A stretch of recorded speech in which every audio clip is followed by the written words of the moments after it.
You want to listen to a podcast? By who? Georgia GOP Congressman Doug Collins. How is it? The greatest thing I have ever heard in my whole life. I could not believe my ears. In this house, wherever the rules are disregarded, chaos and mob rule. It has been said today, where is bravery? I'll tell you where bravery is found and courage is found. It's found in this minority who has lived through the last year of nothing but rules being broken, people being put down, questions not being answered. And this majority say, be damned with anything else. We're going to impeach and do whatever we want to do. Why? Because we won an election. I guarantee you, one day you'll be back in the minority and it ain't going to be that fun. Hey everybody, welcome to the podcast. Glad to have you with us today. Just in a minute after the break, we're going to dig into continuing updates on what's going on in the House, what's going on in Israel, what's going on with just some of the responses that have been pretty amazing. I've been watching over time about how the people have responded to the brutality that Hamas showed, the just barbarianism that they did coming out of Gaza into Israel, taking out police stations, taking out concert goers, everything else. So a lot left to go in this story. It's building, and I just want to build on what we've talked about a little bit on Monday in this past week on the podcast. Wanted to build on it a little bit more. So with that, we'll be back right after the break to get started. Hey folks, when you look out and you see the country and just the disarray it is, you see the Biden administration, you see the wholesale prices have just went through the roof again. Inflation is tearing us up. If you have your finances all impinged in just a few areas, if you're just in stocks and bonds and you're not diversified, I got some news for you. You need a navigator. You need somebody to help you get to where you need to go with those finances. And I can't think of anybody better to do that than my friends at Legacy Precious Metals. You need precious metals in that portfolio. You need gold and silver.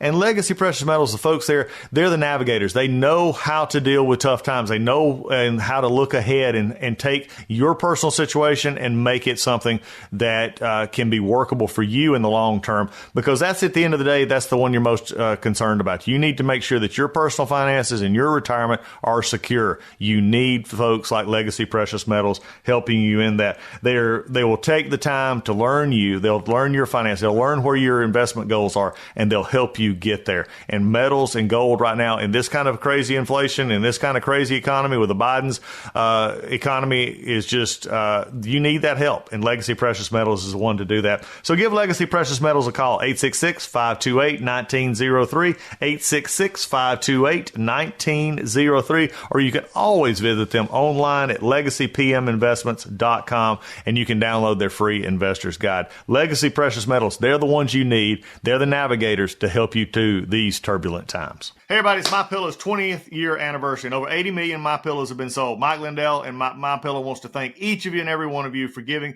you the lowest price in history on their MyPillows. You will receive a queen-size MyPillow for $19.98. Regular price is $69.98, and just $10 more for a king size.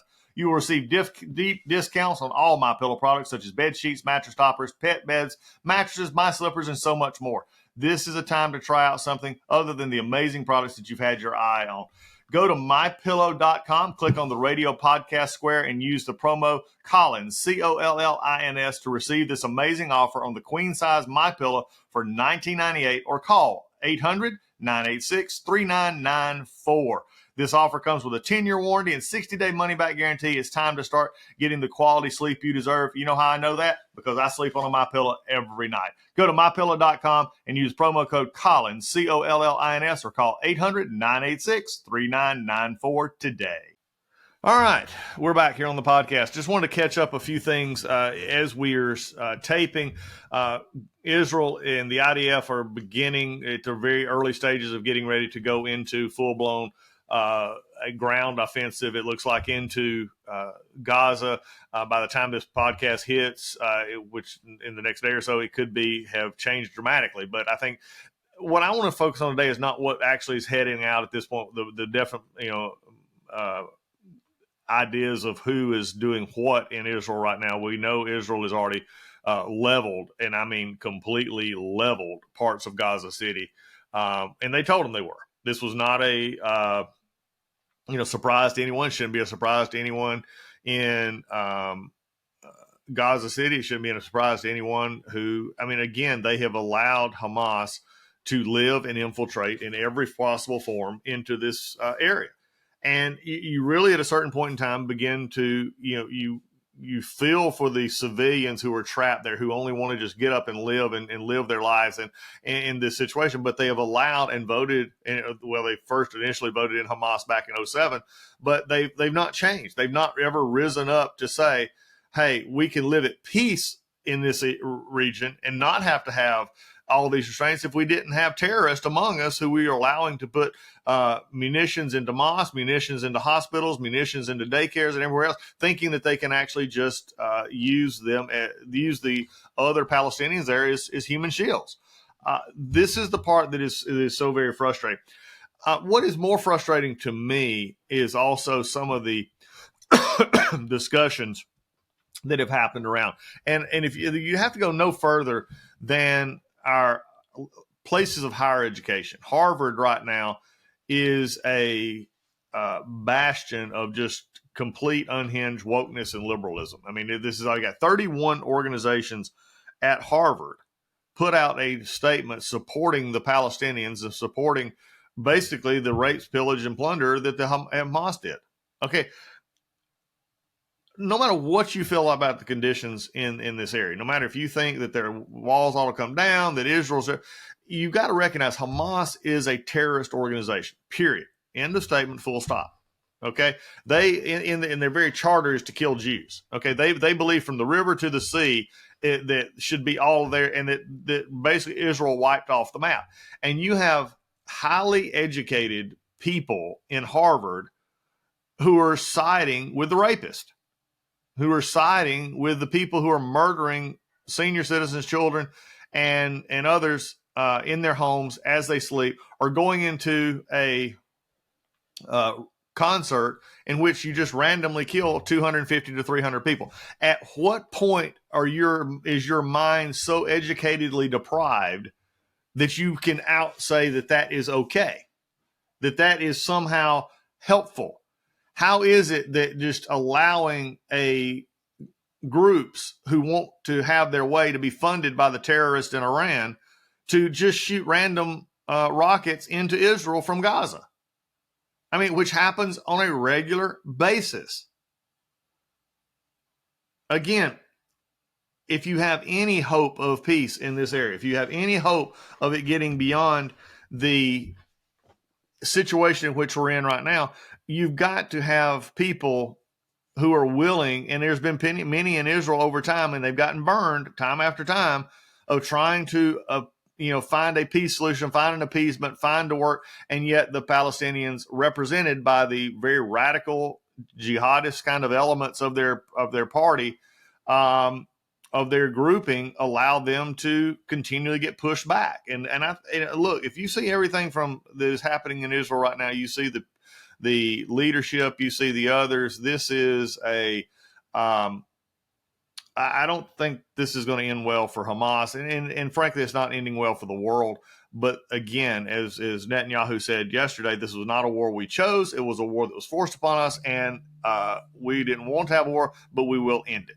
And I think this is going to be the interesting part for us as we go forward, as we discuss this in a little bit. So how these Harvard elites, I would love to see them explain that that's okay. They won't do that, though. They'll just send out their little 31 signature letter saying this is terrible, this is awful, this is, the Palestinians should be free and it's Israel's fault. How can you make that argument? Again, Palestinians have never came to a time in which they simply just said, let's have peace. We believe you can stay. Israel has opened up at times to allow these discussions to happen. It's not going to take, it's not going to happen overnight. It's not going to be easy to do. But these are the very things that can happen if you have people who are willing to try over time to heal the very painful wounds. And the first and foremost is that the Palestinians recognizing the fact that Israel has a right to exist. And until you get past that point, frankly, some of this discussion is irrelevant going forward. The United States is still one of the interesting. I'll switch gears here. We found out over this past week that the Biden silence especially public-facing silence over what was happening in Israel, had to do with the fact that he was getting questioned by the special investigator. Now, if it was Donald Trump having to answer questions by the special counsel who was investigating the documents that were found in Biden's house, if it was Donald Trump or it was anybody else, the mainstream media would be all over this. You had to search to find this, even after it was confirmed by the White House. I've not seen this on any of the CBS, NBC, ABC, MSNBC, any of these CNN. They're not reporting this. I mean, it's sort of been hidden that this is happening. But again, if you're listening to this with half of a open mind, you will understand that this is not something that is normal reporting for these reporters. They would be all over this if this was a Republican. They would be all over this if this was Donald Trump or one of his cabinet members or one of his family members. I mean, this is just, again, amazing. But it does give reason to why Joe Biden's been silent. They've been having to prep him and keep him out while the investigator is there asking questions for over 2 days. Hopefully this will say that this investigation is ongoing. I mean, you can't honestly have an investigation into Donald Trump for these documents and then actually have them, confound from time in Joe Biden's life when he was actually a senator. He should have never had those, period, and yet had them. So as we look forward, this is, just really where the press is at this point. I want to turn to a political issue now, and a political issue in our presidential race. Let's do a little bit of history lesson here. History lesson in 2016, Bernie Sanders ran a very well-run, very popular campaign among the far left and many in the Democratic Party who enjoyed his message of free everything. And he was gaining a lot of momentum. The Democratic Party was panicking over this because they believed that this was Hillary Clinton's time. They had already anointed Hillary Clinton to be the nominee in 2016 and then to go ahead and take on Donald Trump. And in fact, I believe if you go back, this is the point of the just absolutely non-rational thought of most Democrats these days toward Donald Trump was the fact that he beat Hillary Clinton. But if you move back in the primary process, Debbie Wasserman Schultz and others who were Hillary Clinton supporters did everything they possibly could in the Democratic Party to ensure that Hillary Clinton was going to win the nomination. Although most people were not excited about Hillary, not most Democrats were not excited, they were excited about Bernie Sanders. Now, I would make the argument that would be foolish for them to have Bernie Sanders on their ticket, but I'm not a Democrat. That's for them to decide. But even Democrats were concerned about this. But the bigger issue is that Democrats decided that Bernie Sanders should not be the nominee. They did everything they could. I mean, going back to Tulsi Gabbard, who was running, and others. I mean, they could see that the game was rigged for Hillary Clinton. Now, it backfired on them because, of course, Donald Trump beat Hillary Clinton. She was a terrible candidate. She didn't even know where seemingly half the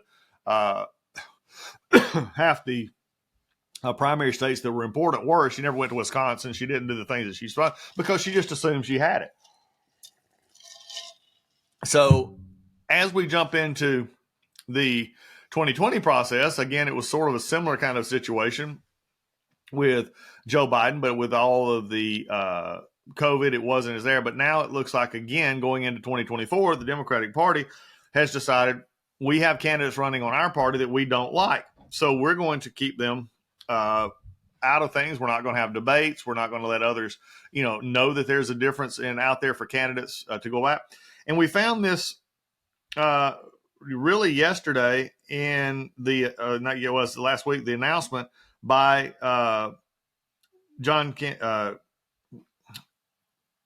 JFK Jr. that he is Robert Kennedy Jr. I apologize. Robert Kennedy Jr.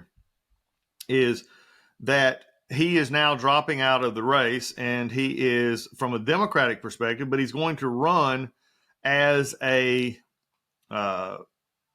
independent. Now, this could get interesting because if you have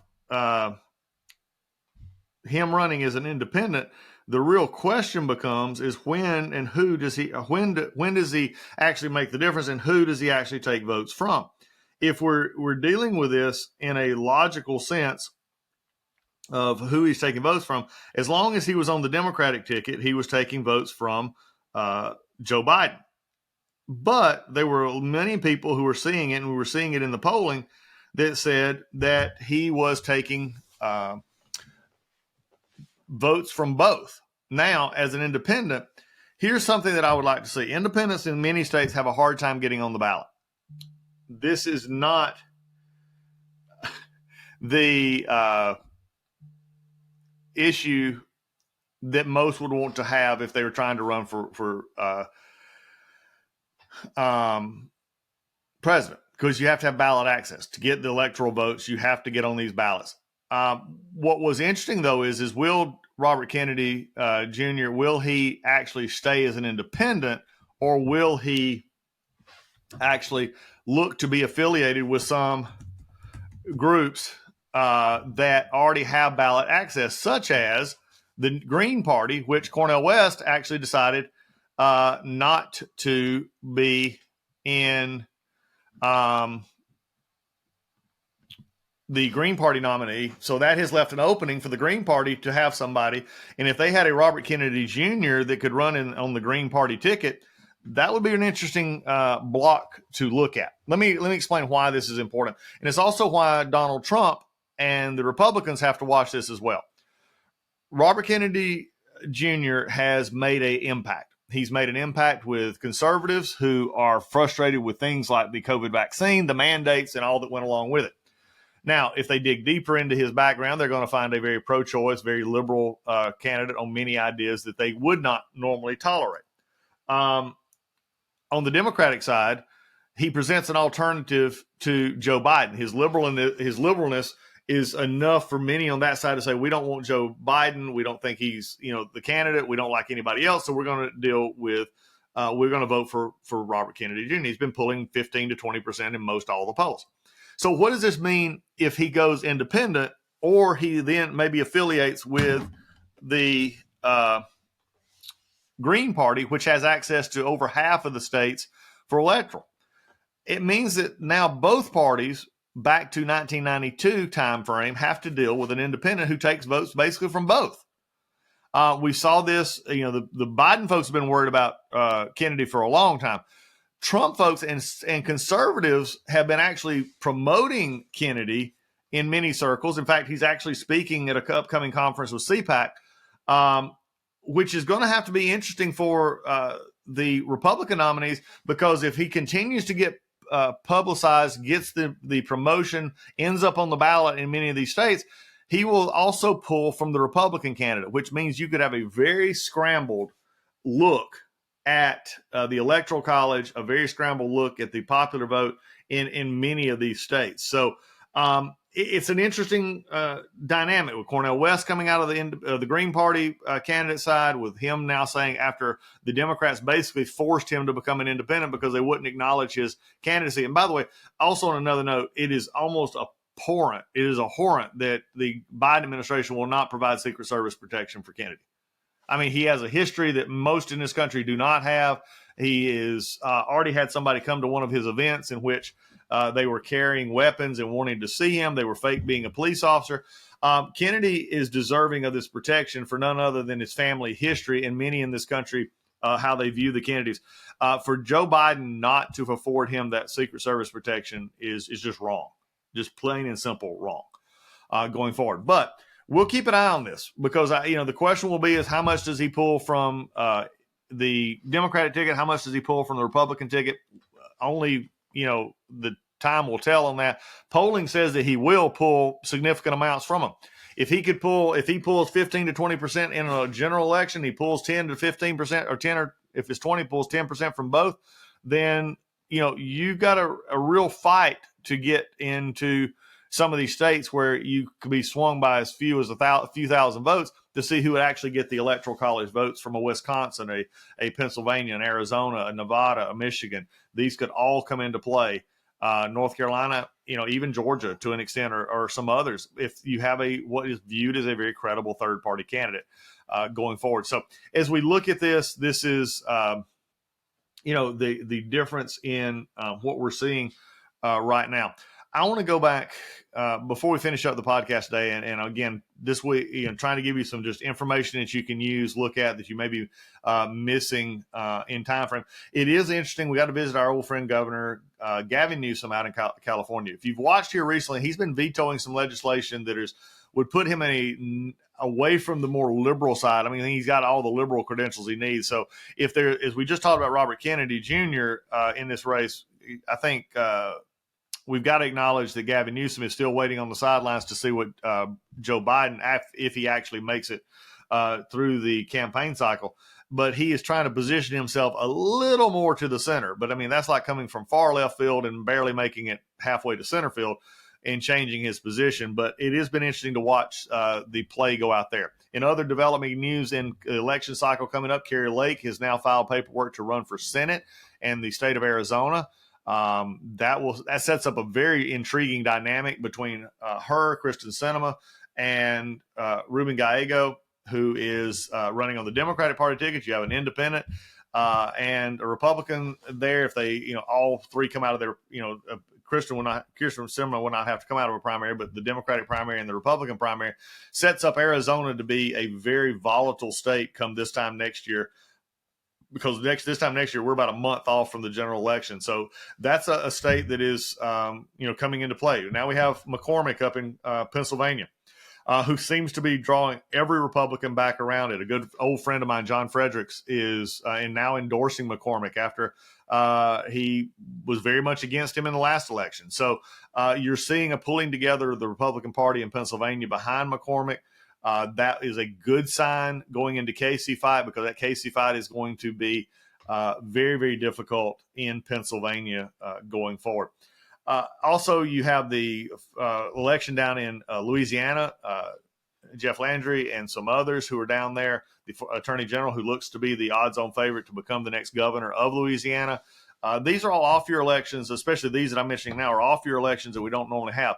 Virginia, Governor Glenn Youngkin is in his midterm battle to fight for the legislature and gain a bigger majority of Republicans in the state legislature. If they can do that, that can set the table for how we run campaigns in other parts of the country. So a lot going on right now. I'm going to give a podcast here in the upcoming week before the election to sort of lay the land for, like in Louisiana, Virginia, Kentucky has a big governor's race, which frankly has surprised me. Brashear and Cameron is still double-digit lead, and that one has surprised me a little bit in Kentucky. That Daniel Cameron has not pulled and closed that lead up like I thought he would. I'm pulling for him. I hope he wins. But right now he is down and doesn't seem to be making up the gap. So a lot of these races going on. Again, with the news of the war in Israel, we still have Ukraine, which, believe me, has not fallen off the map. We still have the speakers dynamic in the House and how that's going to come about.